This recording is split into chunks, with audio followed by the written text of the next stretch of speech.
കൊച്ചു കൺകൾ പൂട്ടി കുഞ്ഞു കൈകൾ കൂപ്പി മുട്ടുകൾ മടക്കി പ്രാർത്ഥിക്കുന്നു ഞാൻ.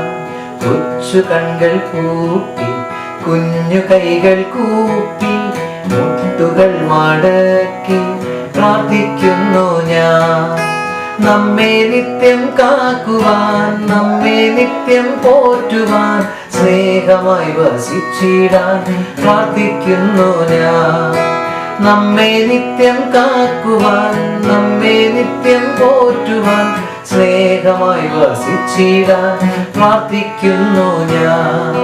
കൊച്ചു കൺകൾ പൂട്ടി കുഞ്ഞു കൈകൾ കൂപ്പി മുട്ടുകൾ മടക്കി പ്രാർത്ഥിക്കുന്നു ഞാൻ. കൊച്ചു കൺകൾ പൂട്ടി കുഞ്ഞു കൈകൾ കൂപ്പി മുട്ടുകൾ മടക്കി പ്രാർത്ഥിക്കുന്നു ഞാൻ.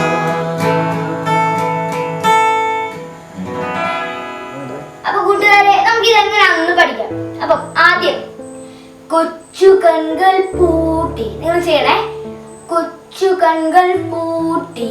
അത് കഴിഞ്ഞിട്ട് കുഞ്ഞു കൈകൾ നിങ്ങൾ ചെയ്യണേ. കുഞ്ഞു കൈകൾ കൂപ്പി, കുഞ്ഞു കൈകൾ കൂപ്പി. അത് കഴിഞ്ഞിട്ട് മുട്ടുകൾ മടക്കി. യെസ്, മുട്ടുകൾ മടക്കി. നമ്മള് പ്രാർത്ഥിക്കുന്നില്ല മുട്ടുകുത്തി. പ്രാർത്ഥിക്കുന്നു ഞാൻ. നിങ്ങൾ കണ്ണടിക്കണേ. പ്രാർത്ഥിക്കുന്നു ഞാൻ. അത് കഴിഞ്ഞിട്ട് നമ്മെ നിത്യം കാക്കുവാൻ, നമ്മെ നിത്യം പോറ്റുവാൻ. നിങ്ങൾ എന്റെ കൂടെ ചെയ്യണേ. നമ്മളെ നിത്യം ആദ്യം കാക്കാൻ. നമ്മെ നിത്യം കാക്കുവാൻ, നമ്മെ നിത്യം പോറ്റുവാൻ, സ്നേഹമായി വസിച്ചിടാൻ പ്രാർത്ഥിക്കുന്നു ഞാൻ.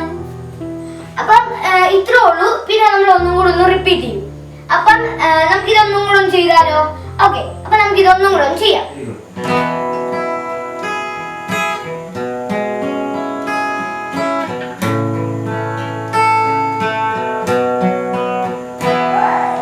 കൊച്ചു കൺകൾ പൂട്ടി കുഞ്ഞു കൈകൾ കൂപ്പി മുട്ടുകൾ മടക്കി പ്രാർത്ഥിക്കുന്നു ഞാൻ. കൊച്ചു കൺകൾ പൂട്ടി കുഞ്ഞു കൈകൾ കൂപ്പി മുട്ടുകൾ മടക്കി പ്രാർത്ഥിക്കുന്നു ഞാൻ. നമ്മെ നിത്യം കാക്കുവാൻ, നമ്മെ നിത്യം പോറ്റുവാൻ, സ്നേഹമായി വസിച്ചിടാൻ പ്രാർത്ഥിക്കുന്നു ഞാൻ.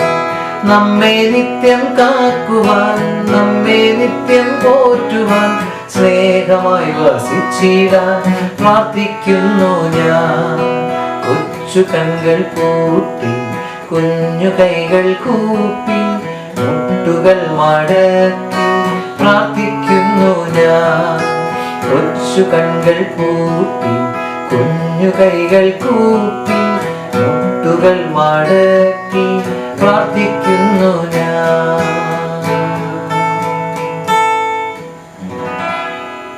അപ്പൊ കൂട്ടുകാരെ, നമുക്ക് അടുത്ത കാര്യങ്ങളിലേക്ക് പോകാലോ? അപ്പൊ നിങ്ങളൊക്കെ നല്ല റെഡി ആയിട്ട് ആ വാക്യമൊക്കെ പഠിക്കാതിരിക്കുന്നതെന്ന് എനിക്ക് അറിയാം. അപ്പൊ പെട്ടെന്ന് സമയം കളയാൻ നമുക്ക് പെട്ടെന്ന് പോയേക്കാം. ഓക്കെ?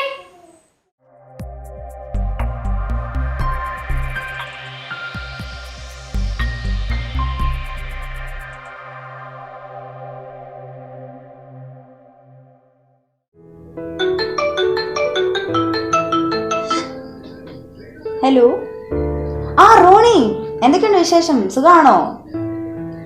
ഇവിടെ സുഖം, എല്ലാവർക്കും സുഖം. മഴ ചെറിയ ചാറ്റൽ മഴയൊക്കെ ഉണ്ടായിരുന്നു, പക്ഷെ കുഴപ്പമൊന്നുമില്ല. പിന്നെ അവിടെ എന്നാ ഉണ്ട് വിശേഷമൊക്കെ? വാക്യം പഠിപ്പിക്കാനോ? എന്തു പറ്റി? തൊണ്ടവേദനയാണോ? പിന്നെന്നാ, പഠിപ്പിക്കാലോ.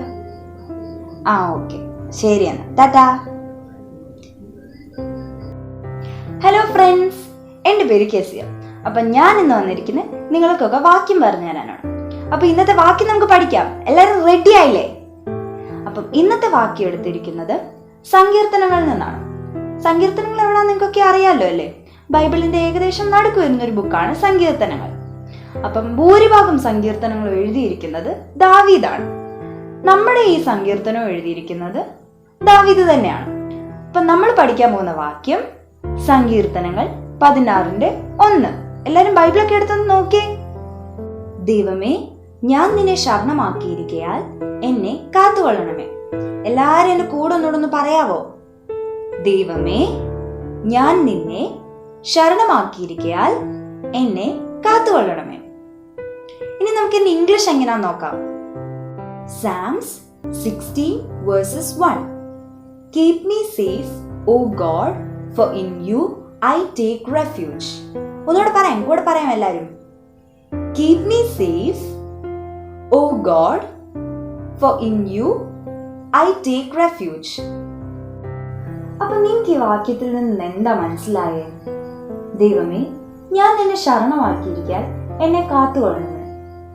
നമ്മുടെ ജീവിതത്തിൽ പ്രശ്നങ്ങളൊക്കെ വരുമ്പോൾ നമ്മൾ എന്താ ചെയ്യുക?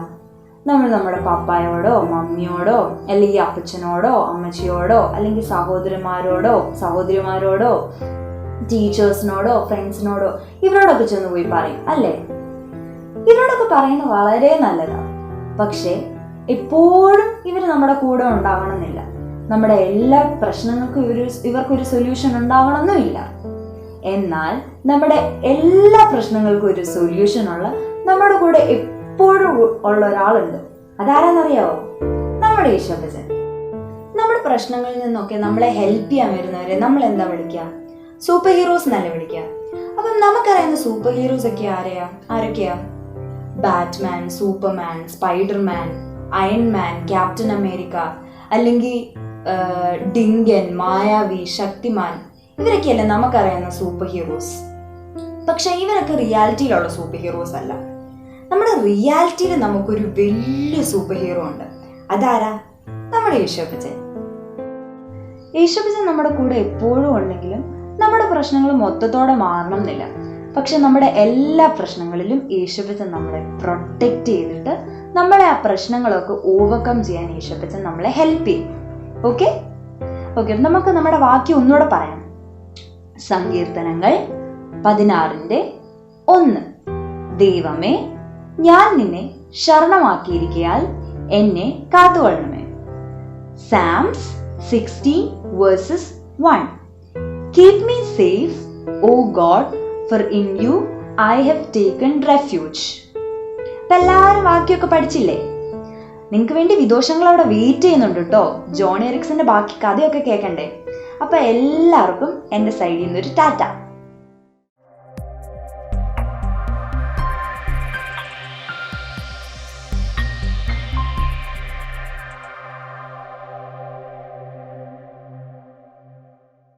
ഹലോ കൂട്ടുകാരെ, എല്ലാവർക്കും ഇന്നത്തെ പ്രോഗ്രാമിലേക്ക് വളരെ സന്തോഷത്തോടെ സ്വാഗതം. നിങ്ങൾ എല്ലാവരും നമ്മുടെ പ്രോഗ്രാം വളരെ ശ്രദ്ധയോടെ കണ്ടുകൊണ്ടിരിക്കുകയാണ്. കഴിഞ്ഞ ദിവസങ്ങളിലുള്ള എല്ലാ ക്ലാസ്സുകളും നിങ്ങൾ കണ്ടു.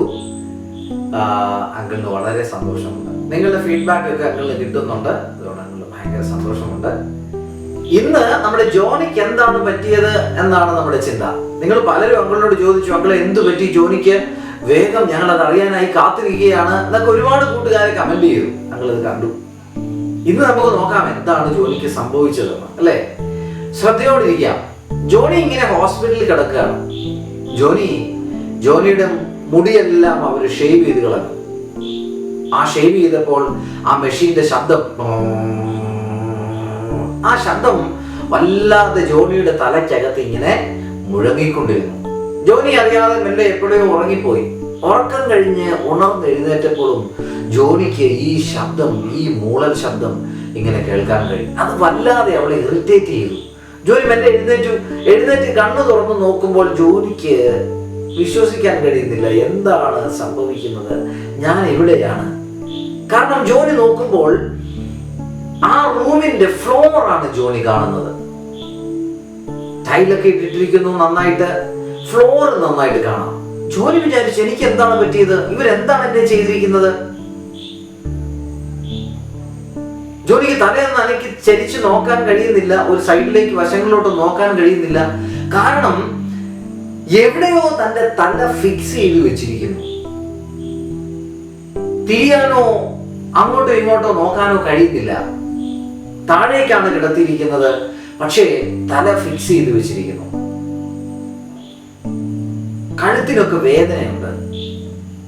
ജോണിക്കൊന്നും മനസ്സിലാക്കാൻ കഴിയുന്നില്ല. പ്രിയ കൂട്ടുകാർ, എന്താണ് സംഭവിച്ചെന്നറിയാമോ?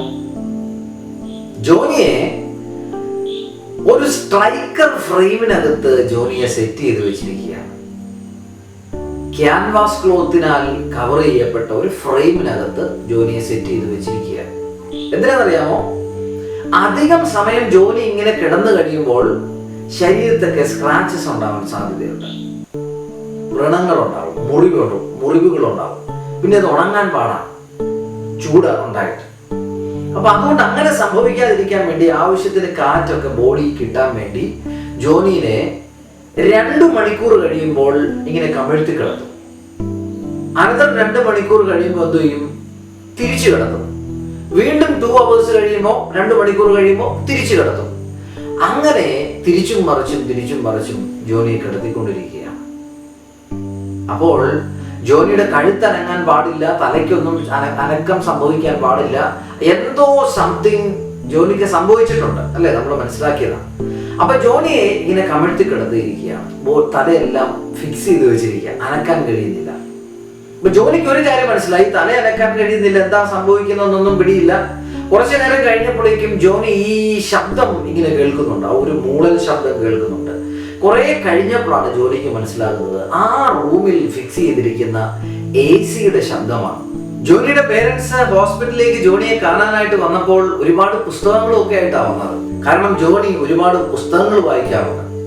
അപ്പോൾ അവൾ വായിച്ചുകൊണ്ടിരിക്കുന്ന പുസ്തകങ്ങളൊക്കെ കൊണ്ടുവന്ന് ജോണിക്ക് എങ്ങനെയാ വായിക്കാൻ വെച്ചു കൊടുത്തത്? ജോണിയെ താഴേക്ക് കമിഴ്ത്തി കിടത്തുമ്പോൾ പുസ്തകങ്ങൾ തുറന്ന് താഴെ വെച്ചു കൊടുത്തു. കമിഴ്ത്തി കിടത്തുമ്പോൾ അപ്പൊ ജോണി അവിടെ കിടന്നുകൊണ്ട് ഇങ്ങനെ ജോണിക്ക് വായിക്കാനായിട്ട് കഴിയും. 2 മണിക്കൂർ കഴിയുമ്പോൾ തിരിച്ചു കിടത്തും, പുസ്തകങ്ങൾ മാറ്റും. അങ്ങനെ ദിവസങ്ങൾ കടന്നുപോയിക്കൊണ്ടേയിരുന്നു.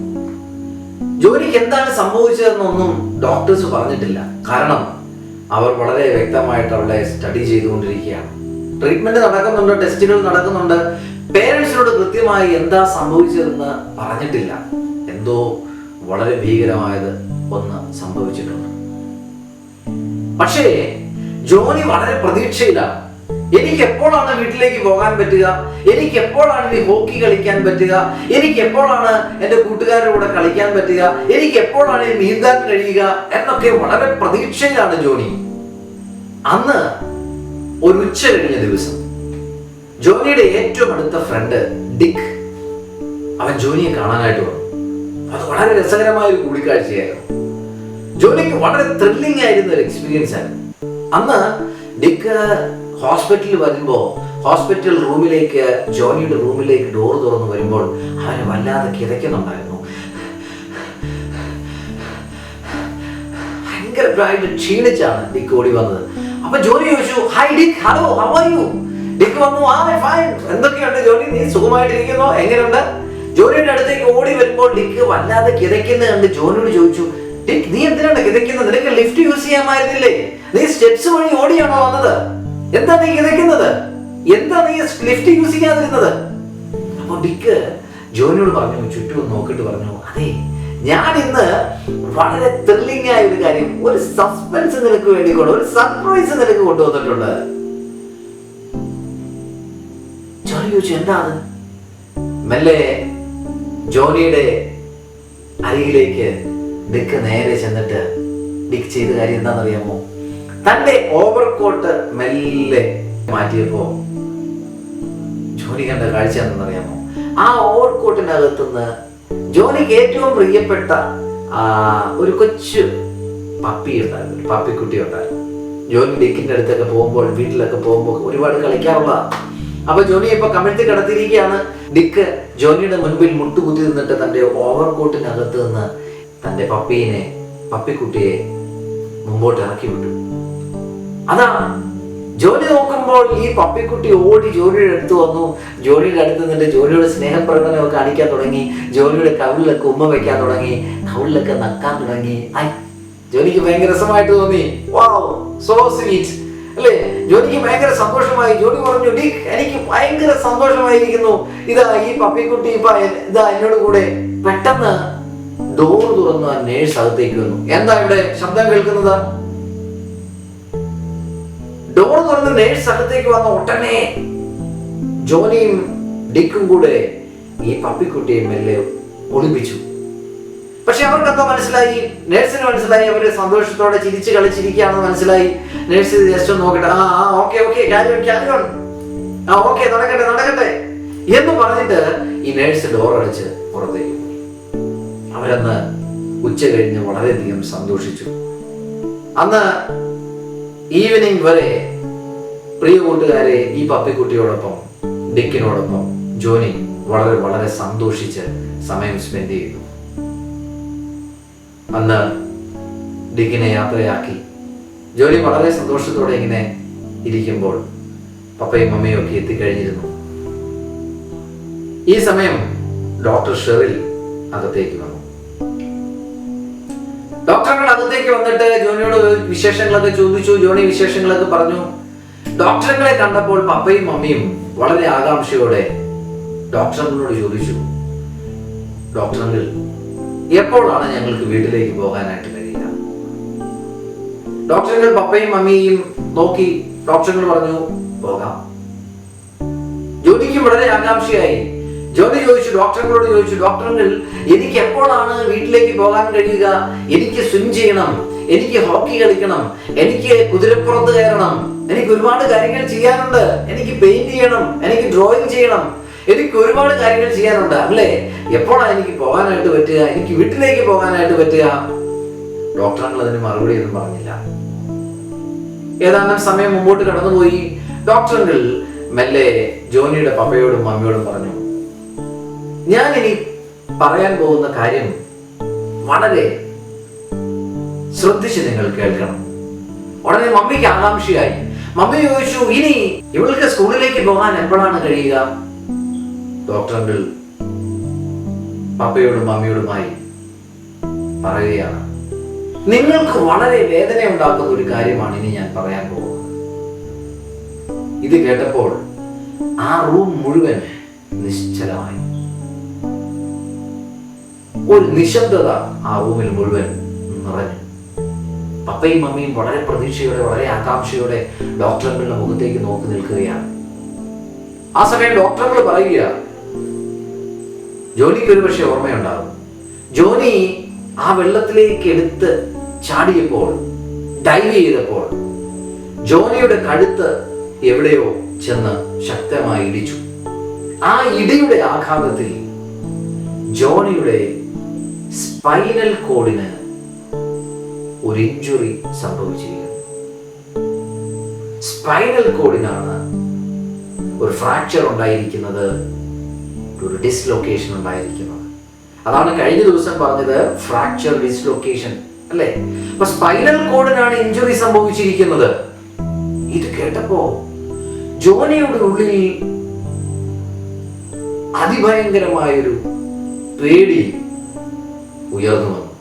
പപ്പയുടെയും മമ്മിയുടെയും ഉള്ളിൽ അതിലും ഭീകരമായിട്ടുള്ള ഭയമായിരുന്നു ഉയർന്നു വന്നത്. അവർ ചോദിച്ചു, ഡോക്ടർ എന്താണ് താങ്കൾ പറയുന്നത്? എന്റെ മകളുടെ കഴുത്തൊടിഞ്ഞു എന്നാണോ പറയുന്നത്? ജോണി ഇത് കേട്ടപ്പോൾ അതിലും ഭയത്തോടെ ചോദിച്ചു, അയ്യോ അങ്കിൾ, അപ്പോൾ ഞാൻ മരിച്ചു പോകുമോ? ഭയത്തോടുകൂടി ജോണി ചോദിക്കുകയാണ്, അങ്കിൾ ഞാൻ മരിച്ചു പോവുകയാണോ? ഇനി ഞാൻ മരിക്കുമോ? ഞാൻ മരിച്ചു പോകുമോ? ഡോക്ടർ പറഞ്ഞു, ഇല്ല, നീ ഇനി മരിക്കുകയില്ല. കാര്യം മരിക്കേണ്ട ടൈം കഴിഞ്ഞു പോയിരിക്കുന്നു. ഇനി നീ മരണത്തിലേക്ക് പോവുകയില്ല, നിനക്ക് രക്ഷപ്പെടാനായിട്ട് കഴിയും. അത് കേട്ടപ്പോൾ അവൾക്ക് ആശ്വാസമായി. ഓ, ഞാൻ ജീവിക്കുമല്ലേ, ഞാൻ മരിക്കില്ല, ഞാൻ ജീവിക്കുമല്ലേ? ഡോക്ടർ പറഞ്ഞു, യെസ്, നീ ജീവിക്കും, നിനക്ക് പ്രശ്നങ്ങളൊന്നുമില്ല, നീ മരിക്കത്തൊന്നുമില്ല, നീ ജീവിക്കും, നിനക്ക് സന്തോഷത്തോടെ മുമ്പോട്ട് പോകാൻ കഴിയും. അപ്പോൾ ഡോക്ടറുകളുടെ മുഖത്തേക്ക് പപ്പയും മമ്മിയും വളരെ ആകാംക്ഷയോടെ നോക്കിയിരിക്കുകയാണ്. ചോദിച്ചു, അങ്കിൾ എന്താണ് ചെയ്യാനുള്ളത്? ഡോക്ടർ പറഞ്ഞു, ഇപ്പോൾ അവളുടെ കഴുത്തിനുള്ള സർജറിയാണ് ഞങ്ങൾ പ്ലാൻ ചെയ്തുകൊണ്ടിരിക്കുന്നത്. ആ സർജറി കഴിഞ്ഞാൽ അവളുടെ ഫ്രാക്ചറായ എല്ലുകൾക്ക് അത് കൂടി ചേരാനുള്ള ടൈം കിട്ടും. അപ്പൊ ഞങ്ങൾ അതിനുള്ള ട്രീറ്റ്മെന്റ് ആണ് ഇപ്പോൾ സ്റ്റാർട്ട് ചെയ്തിരിക്കുന്നത്. ആ ട്രീറ്റ്മെന്റ് വളരെ സക്സസ് ആയിട്ട് കഴിഞ്ഞാൽ ബാക്കിയുള്ള കാര്യങ്ങളിലേക്ക് നമുക്ക് പോകാം. അപ്പോൾ പപ്പയും മമ്മിയും വളരെ ആകാംക്ഷയോടെ വീണ്ടും ഡോക്ടറോട് ചോദിക്കുകയാണ്, അങ്കിൾ സാർ, ഡോക്ടർ അങ്കിൾ, ബാക്കിയുള്ള കാര്യങ്ങൾ എന്ന് വെച്ചാൽ? ഡോക്ടർ അങ്കിൾ വീണ്ടും പപ്പയോടും മമ്മിയോടും പറഞ്ഞു, അതാണ് ഞാൻ നിങ്ങളോട് ആദ്യം പറഞ്ഞത്. ഒരുപക്ഷെ ഇനി ഞാൻ പറയുന്ന കാര്യം കേൾക്കുമ്പോൾ ഒരുപക്ഷെ നിങ്ങൾ ഭയപ്പെടാൻ സാധ്യതയുണ്ട്, നിങ്ങൾക്ക് ഒരുപാട് സങ്കടം ഉണ്ടാവാൻ കാരണമുണ്ട്. പക്ഷേ ഇത് ഞാൻ പറഞ്ഞേ തീരൂ, ഈ കാര്യം നിങ്ങൾ മനസ്സിലാക്കിയേ തീരൂ. ഡോക്ടർ എന്നിട്ട് അതിവേദനാജനകമായ കാര്യം അവരോട് പറഞ്ഞു. എന്താണെന്നറിയാമോ കൂട്ടുകാരെ, ഇനി ഒരിക്കലും ജോണിക്ക് നടക്കാൻ കഴിയുകയില്ല. ജോണിയുടെ കഴുത്തിന് താഴേക്കുള്ള ശരീരഭാഗങ്ങൾ മുഴുവൻ പാരലൈസ്ഡ് ആയി കഴിഞ്ഞിരിക്കുന്നു. ചലനശക്തിയില്ല, കാലുകൊണ്ട് നടക്കാൻ കഴിയില്ല. ഒരു പക്ഷേ ഞങ്ങൾക്ക് പക്ഷേ ഉറപ്പൊന്നുമില്ല, ഞങ്ങൾ അതിനു വേണ്ടിയുള്ള പരിശ്രമത്തിലാണ്, ഞങ്ങൾ അതിനു വേണ്ടിയുള്ള ട്രീറ്റ്മെന്റ് എങ്ങനെ ചെയ്യാമെന്നാണ് ഞങ്ങൾ പ്ലാൻ ചെയ്യുന്നത്. എന്താണെന്നറിയാമോ, ഒരു പക്ഷേ ജോണിക്ക് തന്റെ കൈ മാത്രം അനക്കാൻ കഴിഞ്ഞേക്കും. ഉറപ്പൊന്നുമില്ല, ഞങ്ങൾ ട്രൈ ചെയ്യാം, ഞങ്ങൾ ശ്രമിക്കാം, ഞങ്ങൾ മാക്സിമം ട്രൈ ചെയ്യാം. ബാക്കിയെല്ലാം ദൈവത്തിന്റെ കയ്യിലാണ്. നിങ്ങൾ പ്രാർത്ഥിക്കുക. ഇതെല്ലാം പറഞ്ഞ് ഡോക്ടറുകൾ ആ മുറി വിട്ട് പുറത്തേക്ക് പോയി. പ്രിയ കൂട്ടുകാരെ, ഡോക്ടർ ഷെറിലിന്റെ കയ്യിൽ നിന്നും കേട്ട ഈ ഇൻഫർമേഷൻ അവരെ സംബന്ധിച്ച് അവരെ തകർത്തു കളഞ്ഞു. കാരണം പപ്പയ്ക്കും അമ്മയ്ക്കും അറിയാം, ജോണി അത്രയ്ക്ക് ടാലന്റഡ് ആണ്. ജോണി പഠിക്കാൻ വളരെ മിടുക്കിയാണ്, സ്പോർട്സിൽ വളരെ മിടുക്കിയാണ്, ഗെയിംസിൽ വളരെ മിടുക്കിയാണ്, എല്ലാ ആക്ടിവിറ്റീസിലും വളരെ മിടുക്കിയാണ്. നന്നായിട്ട് പെയിന്റ് ചെയ്യും, നന്നായിട്ട് ചിത്രം വരയ്ക്കും, നന്നായിട്ട് പാടും, സൺഡേ സ്കൂളിൽ വളരെ ആക്റ്റീവാണ്. മാത്രമല്ല ഈ നാളുകളിലൊക്കെ യേശുവിനോട് കൂടെ നടക്കാൻ ഒരുപാട് ആഗ്രഹിക്കുകയും പ്രാർത്ഥിക്കുകയും ഒക്കെ ചെയ്ത മോളാണ്. എന്തുകൊണ്ട് അവൾക്ക് ഇത് സംഭവിച്ചു? പപ്പയും അമ്മയും ഇങ്ങനെ ചിന്തിക്കാൻ തുടങ്ങി. പ്രിയ കൂട്ടുകാരെ, ഇതേ ചിന്ത ജോണിയുടെ മനസ്സിലേക്ക് വന്നു.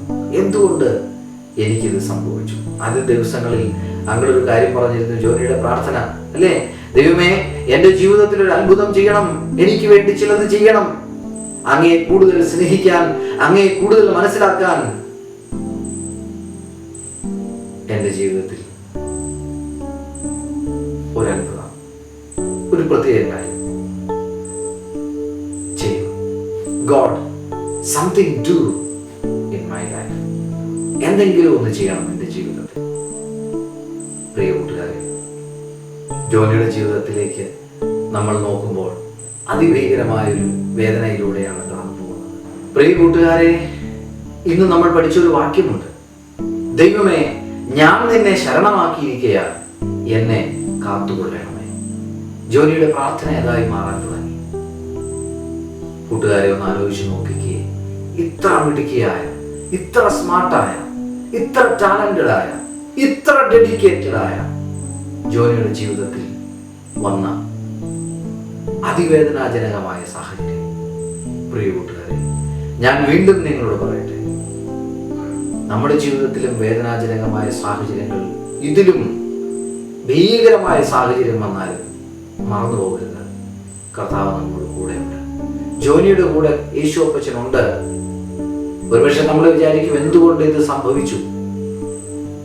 തീർച്ചയായിട്ടും ദൈവത്തിന് വലിയ പ്ലാൻ ഉണ്ട്. നമ്മൾ കഴിഞ്ഞ നാളുകളിൽ, കഴിഞ്ഞ ദിവസങ്ങളിൽ പഠിച്ച കാര്യം അതാണ് അല്ലേ.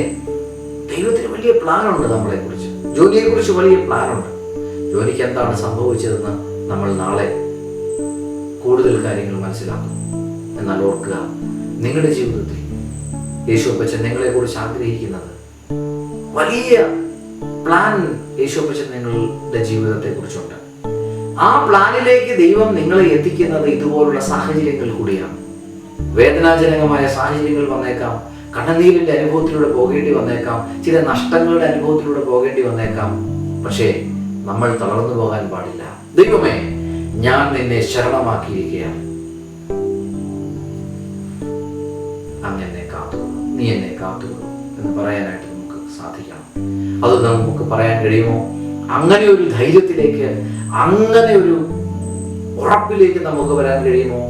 അങ്ങനെയെങ്കിൽ കണ്ണുകളെ അടയ്ക്കാം, ഒരു നിമിഷം നമുക്ക് പ്രാർത്ഥിക്കാം. യേശു അപ്പച്ച, എൻ്റെ ജീവിതത്തിലെ എത്ര നഷ്ടങ്ങൾ വന്നാലും, എത്ര തകർച്ചകൾ വന്നാലും, എത്ര വേദനകൾ വന്നാലും ഞാൻ ദൈവത്തിൽ ശരണം പ്രാപിക്കും. അത് പറയാൻ കഴിയുമോ നിങ്ങൾക്ക്? അങ്ങനെയെങ്കിൽ കണ്ണുകളെ അടയ്ക്കാം. ഞങ്ങളുടെ ദൈവമേ, സ്വർഗ്ഗീയ പിതാവേ, ഈ നല്ല സമയത്തിനായി നന്ദി. കർത്താവേ, ജോനിയുടെ ജീവിതത്തിൽ അതിവേദനയുടെ ഒരു പ്രതീക്ഷയുമില്ലാത്ത സാഹചര്യങ്ങളുടെ അനുഭവങ്ങളിലൂടെ കടന്നു പോകുമ്പോഴും കർത്താവെ, അങ്ങയെ ശരണം പ്രാപിക്കുവാൻ, ശരണമാക്കുവാൻ കർത്താവെ ജോലിക്ക് അവസരം കൊടുത്തല്ലോ. ദൈവമേ, ഞങ്ങളുടെ ജീവിതത്തിലും അതുപോലെയൊക്കെ ചെയ്യുവാൻ ദൈവം കൃപ ചെയ്യണം. ഞങ്ങളുടെ നഷ്ടങ്ങളിലും, ഞങ്ങളുടെ വേദനകളിലും, ഞങ്ങളുടെ കണ്ണുനീരുകളിലും ഒക്കെയും ദൈവത്തിൽ വിശ്വസിക്കാൻ, ദൈവത്തിൽ ശരണം പ്രാപിക്കുവാൻ ഞങ്ങൾക്ക് അവസരം തരണമേ. ബലമുള്ള അങ്ങയിൽ ആശ്രയിക്കാൻ ഞങ്ങൾക്ക് കൃപ തരണമേ. പ്രാർത്ഥന കേട്ടതായി നന്ദി. യേശുവിൻ നാമത്തിൽ തന്നെ ആമേൻ.